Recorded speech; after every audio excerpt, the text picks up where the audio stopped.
안녕하세요. 김경아입니다.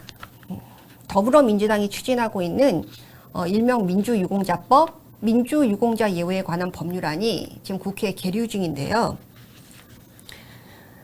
민주화 운동을 했던 사람들을 유공자로 지정을 해가지고 혜택을 주자라는 내용이 주요 골자입니다.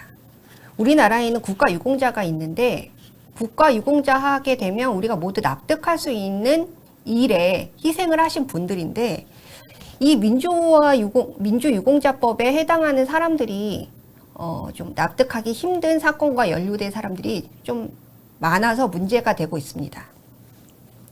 그중에 제일 첫 번째로 문제가 되고 있는 거는 1979년에 있었던 난민전이라는 사건에 연루된 사람들인데요. 이게 길게 풀어서 얘기하면 남조선 민족해방전선 준비위원회 사건입니다. 말 자체에서 풍기는 뉘앙스가 있듯이 이게 말하자면 간첩 공안 사건이었어요. 우리가 공안 사건 하면 다 나쁘게 생각을 하는데 공공의 안정을 해치는 사건이에요. 이게 그 남조선, 그러니까 남한을 해방을 시킨다라는 건데 이 조직에서 하려고 하는 게 무력 해방이었어요. 그래서 무력을 통한 해방을 하려면 무기가 필요하겠죠. 그래서 무기를 구입하기 위해서 그 당시 강남 지역에 있는 좀 잘 사는 집을 연쇄 강도짓을 해요. 그래서 연쇄 강도짓을 하는데 그 중에 동아건설에 있는 최원석 회장 집을 말하자면 털게 되죠. 털게 되는데 거기에 있는 경비원이 여기서 칼에 맞는 부상을 당해요. 강도에 의해서. 그래서 이 사람들이 잡히게 되고 이 사람들 조사를 하다 보니 이 사람들이 왜 강도짓을 했나 했더니 난민전이라는 곳에서 남조선 해방을 한다라고 하는 말하자면 군자금을 모으기 위해서 이렇게 연쇄 강도짓을 했던 거예요. 그럼 단순히 들어서도 강도짓을 했던 사람들이 무슨 민주화 운동이지? 이런 의심이 들지 않나요? 물론 여기에 관련된 모든 사람들이 다 이 민주유공자법에 해당이 되는 건 아니지만 이 사건 자체를 봤을 때 해당이 되는 사람이 있다라는 사실조차도 저는 납득이 되지가 않아요. 공감이 되지 않는 사건이라는 거죠.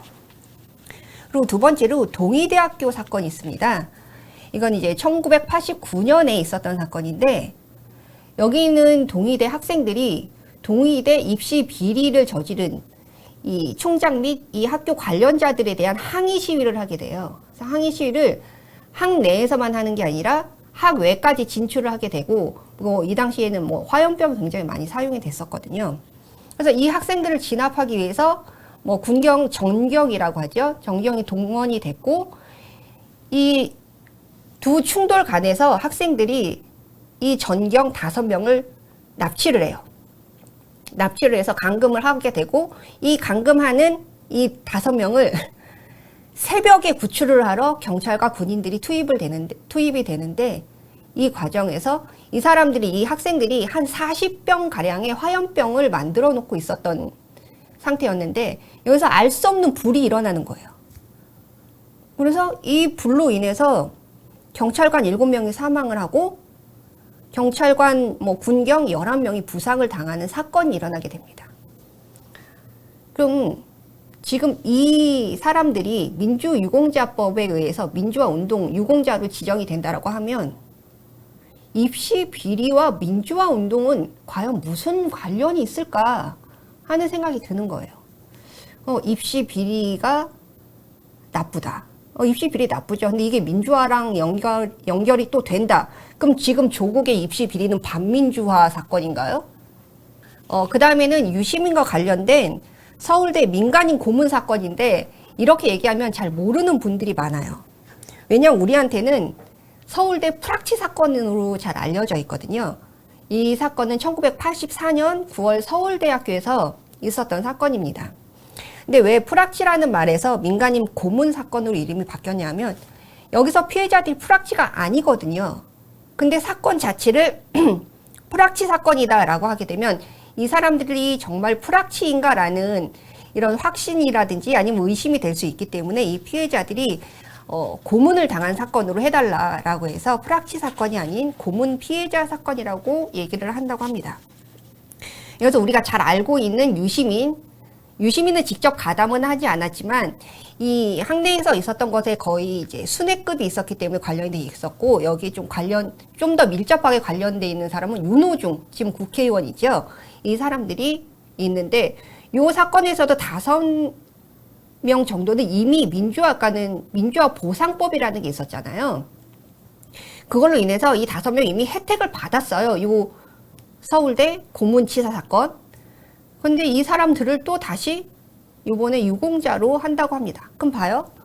유시민도 민주당 관련 사람이지. 윤호중 지금 민주당 국회의원이지. 그럼 마치 자기네가 보상을 받았는데 자기네 가족들한테도 뭔가의 혜택을 주기 위해서 셀프로 법안을 만든다. 이런 생각이 좀 들지 않습니까? 그리고 이제 저희 학회 이름이 역사동양연구소잖아요. 역사는 바뀌는데 이 사건을 해석하는 것도 물론 바뀔 수가 있어요. 그럼 이 사람들이 하는 이 주장에 의하면 과거에는 강도, 과거에는 살인 이랬던 게 역사가 바뀌어서 정권이 바뀌니까는 갑자기 민주화로 둔갑을 하는 건 아닌가, 이런 생각이 좀 들어요. 그래서 저는 어떤 생각이 들었냐면, 지금 민주당이 윤석열 정부를 검찰 독재 정권이라고 계속 얘기를 하고 있잖아요. 그럼 검찰 독재? 그럼 앞으로 10년, 20년, 30년 후쯤에는 윤석열 정권에서 했던 행위들 전부 다 민주화 운동으로 포장을 하고서는 윤석열 독재에 한 건 민주화 운동이다. 그러고서 유공자 지정하고 보상화법 지정해가지고 돈 막 뿌리는 것 아닌가, 이런 생각도 좀 들더라고요. 그래서 저는 이 민주화라는 것에 대한 의심도 생기게 됐어요. 도대체 민주화가 뭐간디? 이게 코에 걸면 코걸이고 귀에 걸면 귀걸인가 하는 생각. 우리가 지난 정권에서 민주화 운동을 했다라는 사람들이 얼마나 설쳐되는 꼴을 봤습니까? 저는 정말 민주화 운동을 했었던 사람들이 그거에 합당한 혜택을 받는 거는 저도 찬성을 하는데, 이렇게 너무 기준이 없는 사건들까지 민주화 운동으로 뭉뚱그려가지고 국민의 세금으로 보상을 주고 혜택을 주는 거는 저는 좀 반대하는 입장입니다. 이 사람들이 어떤 기준으로, 어떤 이유 때문에 지정이 되고 혜택을 받게 되는지에 대한 좀 더 명확한 설명이 있어야 한다는 게 저의 생각입니다. 앞으로 이 법안이 통과가 될지 아니면 계류가 되다가 없어질지는 모르겠는데, 저는 국민이 관심을 갖지 않으면 이렇게 세금이 낭비되는 사건들이, 법안들이 계속 통과가 될 거다라는 생각이 듭니다. 좀 잘 알려지지 않은 일이지만 많은 관심 가져주시길 바라겠습니다. 감사합니다.